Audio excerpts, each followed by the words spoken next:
So you've scraped what little dust you've gotten and crafted N'Zoth, but now you don't know what decks to play from there. Well, this video is for you. In this video, I'm going to go over 10 Hearthstone decks with N'Zoth as its centerpiece. And trust me, some of these decks are really good. Want to know something even better? Each of these decks costs around 1600 dust to craft or less. So I want you to take these decks as a base and see what cards you can put in from your collection and make the best decks you can. We're going to start with the easiest deck for you to craft, the Death Rattle Demon Hunter.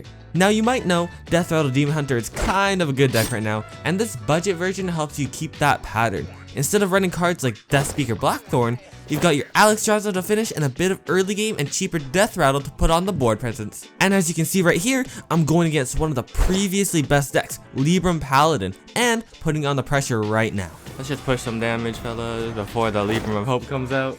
Oh, yeah, I should have waited for the Libram. But none of that matters because the Talon in your deck can either draw N'Zoth or Alexstrasza for the win. Could it be better if it was more consistent and you only drew one or the other? I mean, probably yeah, but then you'd have to figure out what you're going to do with N'Zoth and the Alexstrasza with the dragon, how you're going to finish it off. What do you want from me, okay? If you need more convincing on how good this Death Rattle Demon Hunter deck is, it beat Token Druid. You're not supposed to beat Token Druid with Death Rattle Demon Hunter. We're going to play Magician Circle, which is, you activate a thing.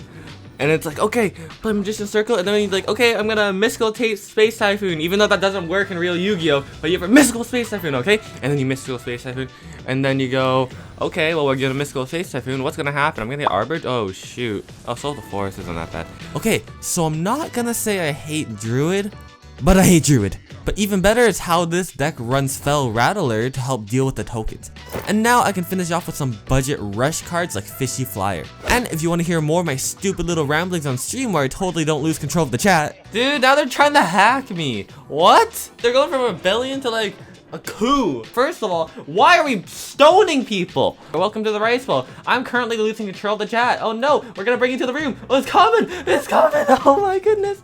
Then why not subscribe? Because I've got a lot of fun Hearthstone decks, guides, and other videos on my channel. And who knows, maybe you'll get to see what the room looks like if you join the next stream. Next up is Druid, where you've got pretty good menagerie cards for cheap here. The only exception is Fizzy Elemental, which is an epic, but since the rest of the deck is so cheap, I decided, hey, why not put those epics in there?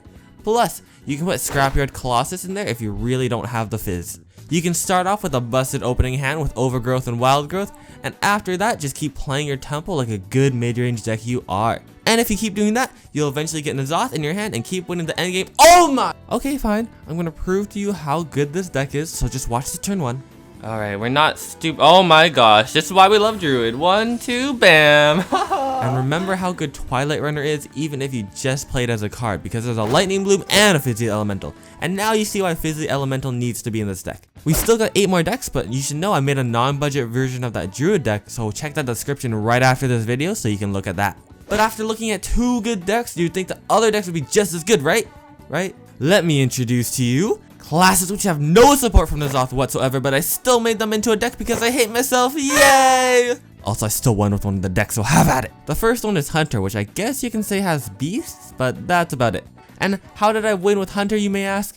I literally made Face Hunter, then put Menagerie cards in there to make it worse. The big changes in this deck is the Headhunter's Hatchet and the Fogsail Freebooter combo, which is super hype, but then you realize it's really bad, so it doesn't matter. But you've got your totally fair and balanced Face Hunter card, so eventually you'll deal damage to the face. So flood your board and watch as your opponent can't do anything to stop you. Now here's Mage, the only tribe is Elementals and Totems, so put Trick Totem in that deck. So the problem with this deck is if you want to make a N'Zoth deck, it has to be control or mid-range. Well, Mage's cards can do that sort of well, but they're either really expensive or non-existent for N'Zoth support. You don't win in this situation, let's just say that.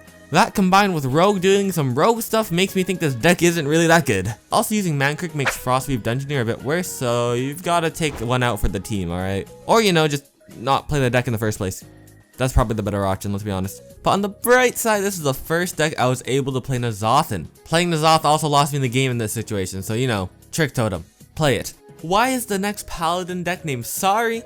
Because I decided Invigorating Sermon was going to be put into the deck, and this is my video, so you can't stop me. Other than that, it's just a mid-range Paladin with the Libram of Judgment to act as a finisher along with Alexstrasza and N'Zoth. This deck has potential because of the kind of good cards Paladin has, and by kind of good, I mean really good because Paladin is the last born spoiled child of Hearthstone and has Carousel Griffin, a 5 and an 8/8 Divine Shield, Taunt, and how many toppings do you want on this pizza? Since I don't have Murger Girl, wait, that's the real card name, what the heck? I put in the Red Scale Dragon Tamer for easy card draw and early board presence. Combine that with a solid base Paladin has, and you've got a pretty good early tempo with lots of hand refill. Now you could be smart and not put Claw Machine in there so it doesn't mess with the Carousel Griffin and N'Zoth, but I've noticed that a lot of these games you'll win or lose before you play N'Zoth. So enjoy knowing you don't even need N'Zoth half the time. And with Tyrion, you've technically got 45 damage worth of weapons attacks in your deck, so that's fair. So keep flooding the board and beat those Death Rattle Demon Hunters.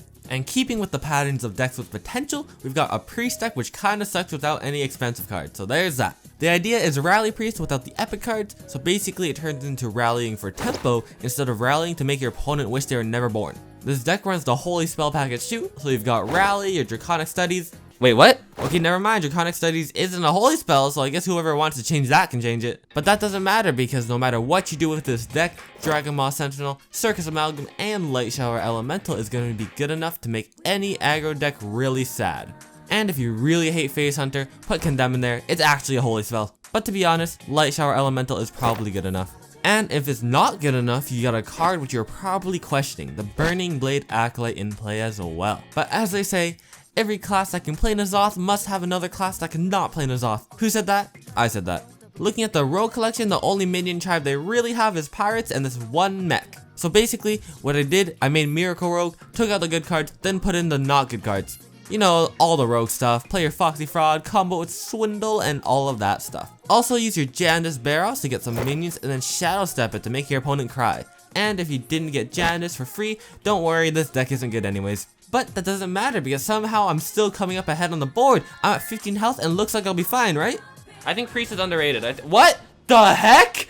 Don't play this one seriously. Speaking of decks with very little support for N'Zoth, we've got Shaman who has some elementals, but they all cost 5 or less mana and they're not good enough to play with N'Zoth. But if you're looking for something other than Elemental Shaman, because I know you're tired of that deck, here's a Control Shaman for you, which I'll be honest, I think just becomes worse if you put N'Zoth in there, but I've got a counter argument. Now here is the power of Primordial Protector with the big swing turns. And also you can use your Alakir and Ysera. Okay, I guess not Ysera, but we're good, we run Hex. You can use your N'Zoth and your Torrent to control the board and win in the end. But there are other cards you can put in, so I highly recommend you experiment with this deck and find out what works. I really do think with less of a budget, this deck has potential. But after beating Control Warlock, maybe this deck has potential with a budget as well. Speaking of potential Warlock has done, let me rephrase that. Warlock does have potential, but unless you got lots of dust on you, you can't craft an acceptable deck. There are two main reasons. Warlock only has demons as a minion tribe, and all the big demons are expensive. So I decided to go for Zoo Warlock, which I think did solely well on the fact that Zoo Warlock was sort of aggressive. And I mean, look at this board. There is no way the priest can financially recover from this. Wait, that's my own card. How could you do this to me? Still, it's Zoo Warlock, which I think is severely underrated, only when you don't force N'Zoth in there, and put in the cards which synergize well like Flesh Giant. But it still looks like I'll win. Oh yeah, oh yeah, people play that card still? Okay, don't worry, I can still easily flip the board, don't even worry, what? To drink my liquids. Oh, that sucks. Yeah, there are better things to do than play this deck, let's just be real. But the next deck I thought would be really good, so let's take a look at it. Warriors got Pirates, and a Demon, and a Beast that I don't think I'm going to play in there. So I made a mid-rangey Frenzy deck. Basically your classic mid-range where you play something each turn and pile up the pressure, but then get walled out and lose on turn 6. You think I need more fight? Dude. And so it was, I needed to play another game, and then I lost on turn 7 this time. Lesson learned, don't try to force N'Zoth into decks who can't run them. Or maybe do, because that's how you find innovative and new decks in Hearthstone. And if you want to see other videos like this one about Hearthstone in general, then you should subscribe and check out this playlist right here. There's lots of Hearthstone videos on my channel and more to come, so I hope I see you there. Thanks for stopping by. I'll see you next time.